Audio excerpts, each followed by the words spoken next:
In the midnight glow where the stars align, we lose ourselves in the rhythm divine. Underneath the sky painted with dreams, we're chasing the echoes of silent screams. পদ্ম বা শালুক আমাদের আশা করি প্রত্যেকেরই খুব প্রিয় একটা ফুল। আর সেটা আমরা এই যে দিঘিতে বা পুকুরে দেখে আসি, সেটা যদি আমরা নিজের বাড়িতেই করতে পারি তাহলে তার থেকে আনন্দের মনে হয় আর কিছু হয় না, তাই না? তো আজকের ভিডিওতে আমি সেটাই শেয়ার করব যে তোমরা কিভাবে পদ্ম গাছ নিজের বাড়িতে করতে পারো। তো ভিডিওটি স্কিপ না করে অবশ্যই শেষ অবধি দেখতে থাকো এবং ভালো লাগলে অবশ্যই লাইক করে দিও আর চ্যানেলটিকে সাবস্ক্রাইব করে দিও। পদ্ম বা শালুকের টিউবার এখন অনেকের কাছে অ্যাভেলেবল থাকে, সেটা অনলাইন থেকেও তোমরা কিনতে পারো, অথবা যারা চাইছো বীজ থেকে করবে পদ্মের সেটাও করতে পারো, কিন্তু সেটা একটু কঠিন হবে যারা প্রথম পদ্ম করতে চাইছো। তো বেস্ট হবে যদি তোমরা কোনো টিউবার সংগ্রহ করতে পারো কারোর থেকে, বিশেষ করে যারা পদ্ম বা শালুক করো তাদের কাছে তো অবশ্যই থাকবে, কারণ পদ্ম প্রত্যেক বছর রিপোর্টিং করতে হয়, সেখানে প্রচুর টিউবার বা ভাল্ব থাকে আর কি, বেঁচে যায়, তো সেইগুলো দিয়েও তোমরা করতে পারো। তো পদ্ম বা শালুকের টিউবার বা ভাল্ব যাই তোমরা পাও না কেন, সেটাকে প্রথমে 2 থেকে 3 দিন পরিষ্কার জলে কিন্তু ভিজিয়ে রাখতে হবে, এবং তারপরের যে প্রসেসটা সেখান থেকে আমি তোমাদের সাথে শেয়ার করব। তো এর জন্য আমি একটা বড় গামলা নিয়ে নিয়েছি। তোমরা যে 100 টাকার গামলাগুলো পাওয়া যায় সেই গামলা ইউজ করবে। এরপর এই গামলার একদম নিচে আমরা দিয়ে দেব ভার্মি কম্পোস্ট। তোমরা চাইলে অবশ্যই গোবর সার ইউজ করতে পারো, সেটাও খুব ভালো হয়। আমার কাছে যেহেতু নেই সেজন্য আমি ভার্মি কম্পোস্ট ইউজ করেছি। 2 থেকে 3 ইঞ্চি মতো আমি একটা বেড করে দেবো ভার্মি কম্পোস্টের, এবং তার মধ্যে কিছু পরিমাণ আমি নিয়ে নিয়েছি হাড় গুঁড়ো আর যে সিউইডের গ্র্যানিউলস, সেটা তোমরা কিন্তু লিকুইড সিউইডও ইউজ করতে পারো। এবার আমি ওপরের যে লেয়ারটা করব সেটা হচ্ছে পুরোটাই কাদামাটির। তো এটা আমি একটা রিপোর্টিংয়ের ভিডিওই করছি, যার জন্য আমার আগের গামলায় যে সমস্ত কাদামাটিটা ছিল আমি সেই মাটিটা এখানে ইউজ করব। তোমরা নর্মাল গার্ডেন সয়েল এখানে ইউজ করতে পারো, এবং সেটাকে 2 থেকে 3 দিন আগে এই মাটিটা প্রস্তুত করে রাখবে ভিজিয়ে রেখে। তো আমি এই যে এটা দেখাচ্ছি, এটা সেম প্রসেসের মাধ্যমেও তোমরা কিন্তু করতে পারো। আমি এই যে গামলার মধ্যে কাদামাটিটা নিয়ে নিচ্ছি। কাদামাটিটা নিয়ে কিন্তু তোমরা ভালোভাবে সমান করে একটা বেড করে দেবে সারগুলোর ওপরে। সব থেকে ভালো হয় তোমাদের যাদের বাড়ির কাছাকাছি নদী রয়েছে সেই নদীর পাক এনেও কিন্তু তোমরা করতে পারো। তো এইবার মাটিটা দেওয়ার পরে আমি ভালোভাবে জল দিয়ে নেব যাতে একটু নরম হয়ে যায়।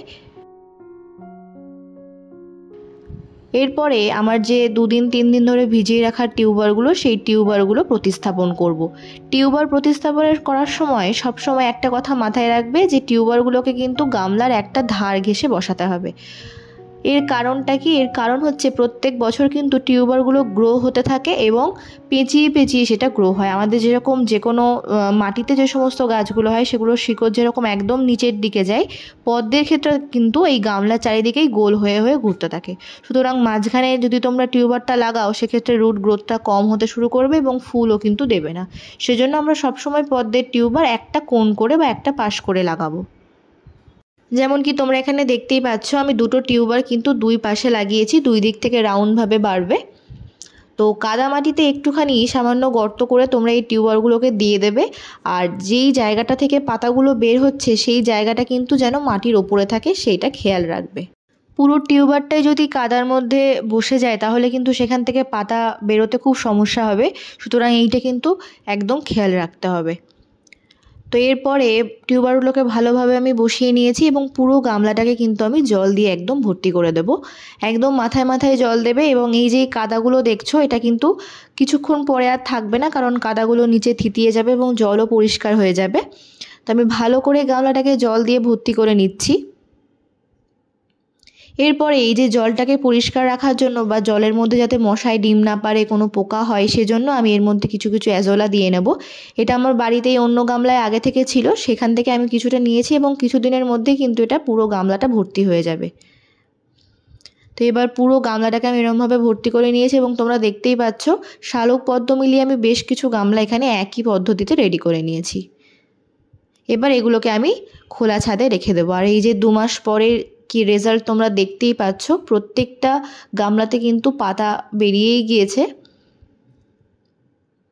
শালুকগুলো তো আমি কিছু টবেও দিয়েছিলাম, তোমরা কিন্তু শালুক টবের মধ্যেও করতে পারো। আমি যে 12 ইঞ্চির টব সেগুলোতেই নিয়েছিলাম। আর এই যে কিছুদিন পরেই কিন্তু কুড়ি অলরেডি চলে এসেছে। আমার এটা ড্রপ ব্লাডের টিউবার। তো তোমরা এইভাবেই কিন্তু খুব সুন্দরভাবে ছোট গামলার মধ্যে অথবা বড় গামলার মধ্যে পদ্ম বা শালুক করতে পারো। পদ্মের ক্ষেত্রে 100 টাকার যে বড় গামলা সেগুলো দেওয়াটাই ভালো, তবে শালুকের ক্ষেত্রে কিন্তু মোটামুটি যে একটু ছোট গামলাগুলো হয় সেখানেও তোমরা করতে পারো। আর এই যে তোমরা দেখতেই পাচ্ছ কত সুন্দর শালুক ফুলটা হয়েছে, আর পদ্মটাও তোমরা দেখতে পাচ্ছ। তো এই প্রত্যেকটা প্রসেস ফলো করে খুব সহজেই কিন্তু তোমরা জলবাগানে শালুক বা পদ্ম তৈরি করতে পারো।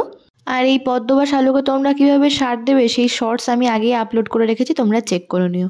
তো আজকের মতো এইটুকুই, টাটা।